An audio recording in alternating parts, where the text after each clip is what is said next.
Good morning, respected lecturer and friends. So let me start with a simple question. Have you ever thought about how much time a single cigarette takes from your life? So simple. Every cigarette smoke reduces your life by every single 11 minutes. 11 minutes may not sound like much. It is shorter than a song or short break between classes. But imagine smoking one pack a day, then imagine that habit lasting for years. Suddenly, those 11 minutes turn into hours, days, and even years life loss. And the worst part is, this loss is completely preventable. This topic is relevant to every single person in this room because we all breathe the same air. Whether you smoke or not, smoking affects your health, your family, and the environment around you. Secondhand, smoke does not stay in the smoker. It travels to children, friends, parents, and even strangers sitting nearby in public places. In other words, none of us are truly safe from its effect. I chose these topics after researching reports from the World Health Organization, also known as WHO, and the Centers of Disease Control and Prevention (CDC). Through these trusted sources, I discovered how serious the impact of smoking is on public health and how deeply it affects the society. Based on this evidence, I strongly believe that smoking should no longer be accepted as a normal or harmless habit. Smoking should be completely banned because it causes severe health problems, harm non-smokers through the second-hand smokers, and creates significant economic and environmental damage. First, I will explain the health dangers caused by smoking. Next, I will discuss how smoking harms non-smokers and environment. Finally, I will explain the benefits of banning smoking for a society. First, let me explain why smoking is such a major health danger. Smoking causes life-threatening health problems. Cigarette smoke contain more than 7,000 toxic chemicals, many of which are extremely harmful to the human body. These chemicals slowly damage vital organs such as lungs, heart, and immune system. Over time, the body becomes weaker and more vulnerable to disease. Because of this, smoking leads to a chronic illness such as lung cancer, heart disease, stroke, and chronic respiratory disease. According to WHO and CDC, smoking is one of the leading causes of preventable deaths worldwide. Many smokers do not die suddenly, instead they suffer for years, struggling to breathe, constantly and out of hospitals before eventually losing their health. What makes this situation even worse is addiction.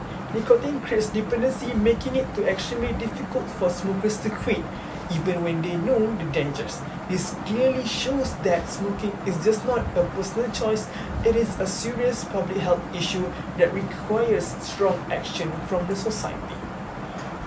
Next, we are moving to the harm to non-smokers and the environment. Now that I have explained how harmful smoking is to health, now let us look how it harms others and the environment. A complete smoking ban is necessary to protect non-smokers and reduce environmental damage.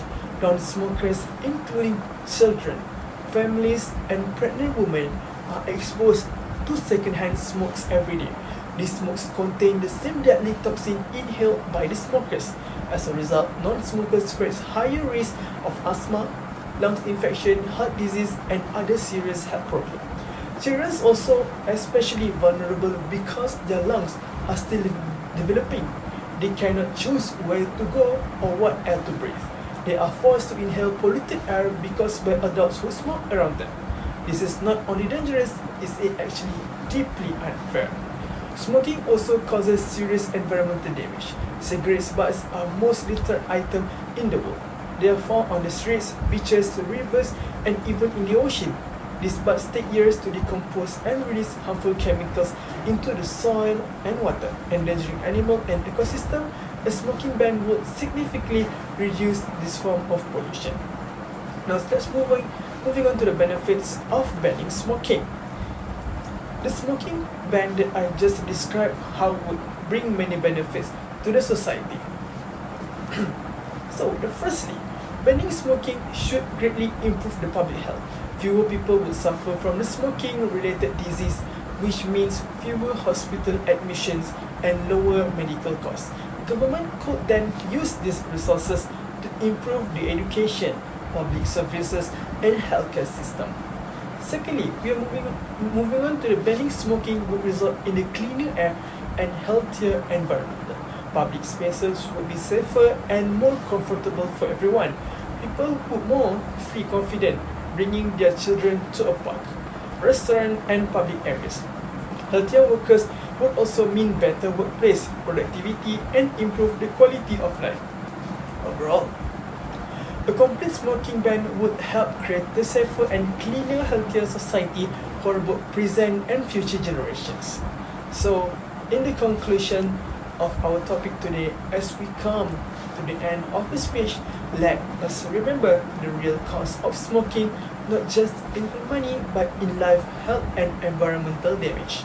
Today, I have explained the serious health danger of smoking, the harm caused to the smokers through second-hand smokers, and the economic and environmental benefits of banning smoking completely.